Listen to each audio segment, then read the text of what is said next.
এবার ঈদে আমার কেনাকাটা হচ্ছে তিব্বত কদুর তেল,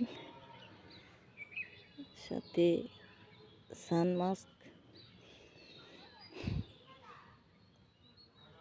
এই সানমাস্কগুলো স্কিনের জন্য অনেক ভালো। তারপরে আমার মুখে অ্যালার্জির সমস্যায় কোনো কিছুই দিতে পারি না, শ্যুট করে না। এখন এটা ভাইয়া আনছে সানস্ক্রিন, দেখি ফন সুপার নাইট জেল ইউজ করে দেখি কি হয়। ওনাকে অবশ্য আমি এটা আনতে বলি নাই, উনি আনছে। এটা হচ্ছে আমার ঈদের জামা, আমার ভাইয়া দিছে। কেমন হয়েছে জানাবেন। অবশ্য প্রতিবারই উনি কেনাকাটা করে, এবারে ওনার সময় নাই। আর দ্বিতীয়ত হচ্ছে নোয়াখালীতে আড়ং চলে আসছে, যার কারণে উনি টাকা দিয়ে দিয়েছে আমাদেরকে নেওয়ার জন্য। তো আমি আড়ং থেকে নিই নাই, মার্কেট থেকে নিয়েছিলাম। মেয়েরা বাবার বাড়িতে বেশি ভালো ভালো পড়লে, বেশি জামা কাপড় কিনলে নাকি স্বামীর বাড়িতে পায় না। আসলে কথাটা কতটা সত্য সেটা আমি জানি না, তবে আমাদের ফ্যামিলির সাথে অনেক কথাটা পুরোপুরি মিলে গেছে। যেমন আমার বড় বোন কেনাকাটা করতো সবগুলো দামি জামা, এবং কি অনেক জামা কাপড়, অনেক কসমেটিক। সে চাইতো না, তবুও পেয়ে যেত। কিন্তু স্বামীর বাড়িতে গিয়ে ও স্বামী ওকে অত দামি জামা দেয় না। তো আসলে ও কি ওই যে মুরব্বীরা বলে বাবার বাড়িতে বেশি পড়লে পায় না, ও কি বেশি পড়ে ফেলছে, তাহলে মনে হয় আমিও বেশি পড়ে ফেলছি, আমিও মনে হয় আমার হাজব্যান্ড থেকে পাবো না। এভাবেই চলবে। তো এটা হচ্ছে আমার বাবার ফতুয়া, এটা হচ্ছে সেন্টু গেঞ্জি, ঠিক আছে। আমার বাবা বাসায় ফতুয়াই পড়ে। ফতুয়াটাও কেমন হয়েছে জানাবেন। আসলে যেমনই হোক গিফটই হয়। আর যেহেতু সে কখনো কিছু দেয় নাই, এটা আমার আম্মু শাড়ি, যেহেতু সে কখনো কিছু দেয় নাই, এটা তো আমাদের জন্য অনেক, তাই না? তো গিফট নিয়ে কিছুই বলা উচিত না। গিফট স্বল্প দামি হোক বা বেশি দামি হোক, গিফটই হয়। তো যাই হোক, আম্মু শাড়ি দেখানো শেষ। এটা হচ্ছে জামা। এই জামাটা আমার ভাবির জন্য আমার ভাগ্নে দিয়েছে। তো আমার ভাবিটারও কপাল ভালো, সে তার বাবার বাড়িতে পায় নাই, এরকম দামি জামা তো পরেই নাই। এরকম দামি জামা সে পরে নাই। সে তারা একেবারে নর্মাল ফ্যামিলি, অতটা সচ্ছল না, দিন আনে দিন খায়, তো ওদের হিমশিম খায়। তো আমাদের বাসায় আসছে 6 মাস হলো। তো বিয়ের প্রথম মাসে সে 20টার মতো জামা পাইছে, ঠিক আছে। এরপরে অনেকগুলো পাইছে। এবার ঈদে সে 4টা জামা পাইছে। এটা হচ্ছে আমার ভাগ্নে দিছে। 4টা জামা পাইছে, একটা শাড়ি পাইছে। তো এই জামাটা আমার ভাগ্নে দিছে। তো বলতে চাইছে যেটা আমরা পড়ি, আমরা কষ্ট কি আমরা চোখে দেখি নাই বা বুঝিও না, কারণ এরকম সিচুয়েশনে পড়ি নাই। তো যার কারণে আমরা পরের বাড়িতে পাবো না। তো আমার ভাবিটা এটা হচ্ছে আমার ভাইয়ার। তা আমার ভাবিটা সে তার বাবার বাড়িতে পায় নাই। এখন আমাদের এখানে তার কোনো কিছুরই অভাব নাই। জামা কাপড় বলেন, কসমেটিক ওর রুম পুড়ে গেছে, ঠিক আছে। তো ও দেখে নাই যে বাবার বাড়িতে, এটা আসলে সত্যি কথা, ও বাবার বাড়িতে দেখে নাই, কিন্তু এখানে এসে দেখতেছে এবং কি পাইতেছে। তো এই জামাটাও তার, এটা দিয়েছে আমার বড় বোন দিছে, ওটা ভাগ্নে দিছিল, এটা আমার বড় বোন দিছে। এটা হচ্ছে এরকম কালারটা ওদেরকে দিত না, যেহেতু ওরা হচ্ছে বেশি গ্রাম সাইড, তো ওরা বেশি চকচকে কালার পছন্দ করে। তো এটা আমার আপু পছন্দ করছে, আমার ভাগ্নে এটা তার পছন্দ হবে। তবে আমার ভাগ্নেরটা তার পছন্দ হবে কি না আমি বলতে পারতেছি না। হ্যাঁ, তার হাতে দিয়ে দিয়েছি তার জামা 2টা এখানে।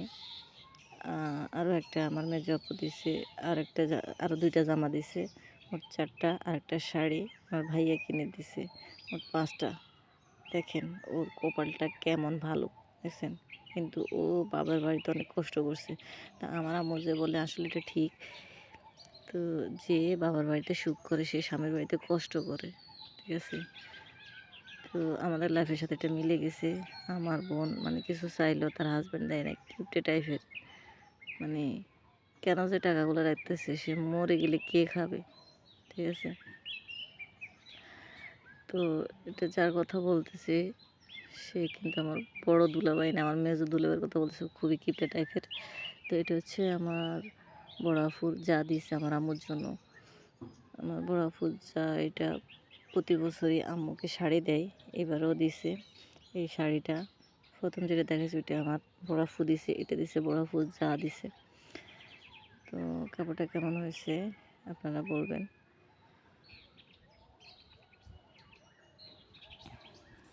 আসলে গিফটের প্যাকেট আমি বাসায় দেখি, আমি তো মানে অবাক হয়ে গেছি। আজকে দেখি যে গিফটের প্যাকেটগুলো অনেক, তো অনেকগুলো কি সেগুলো আমি খুলে খুলে দেখতেছি। আর দেখি যে এই জামাটা হচ্ছে আমার জন্য, আর এরকম হচ্ছে দুইটা জামা দেয়। একটু আগে যেটা দেখছেন ওটা হচ্ছে আমার আফুর জন্য, এটা আমার জন্য, দুইটাই এক।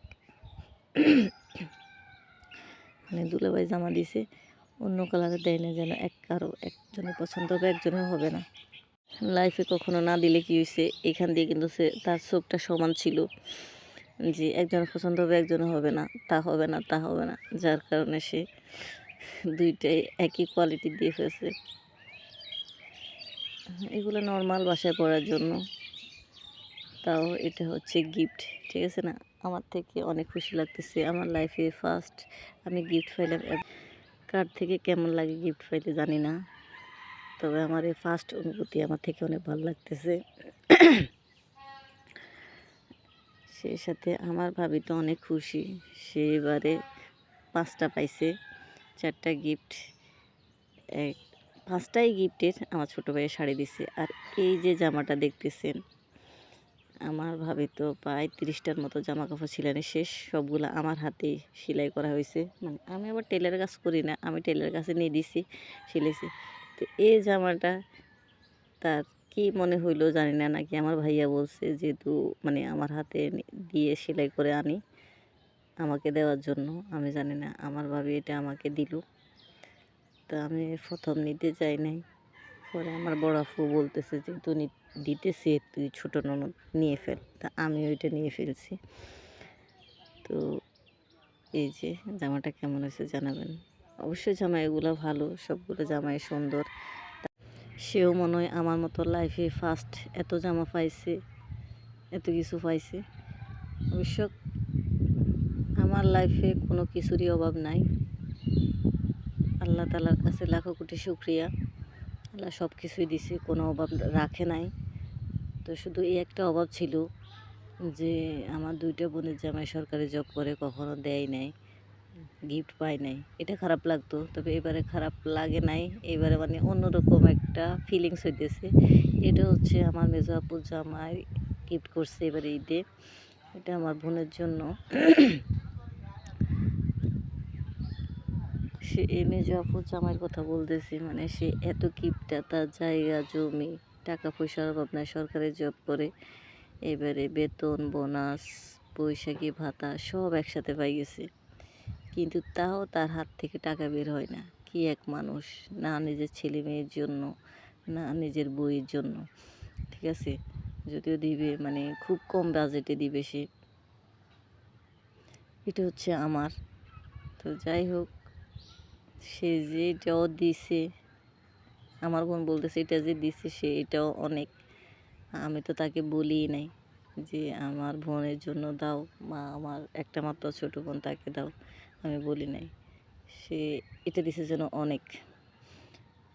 আসলে মানুষ যে না খেয়ে কিপটামো করে টাকা পয়সা জমায়, এই টাকা পয়সা কার জন্য, কেন রাখে, আমি বুঝে পাই না। তো আজকের ভিডিওটা কেমন লাগছে সবাই কমেন্ট করে জানাবেন। আজকে এই পর্যন্ত, সবাই ভালো থাকবেন, সুস্থ থাকবেন, আল্লাহ হাফেজ। আবারও সবাইকে ঈদ মোবারক।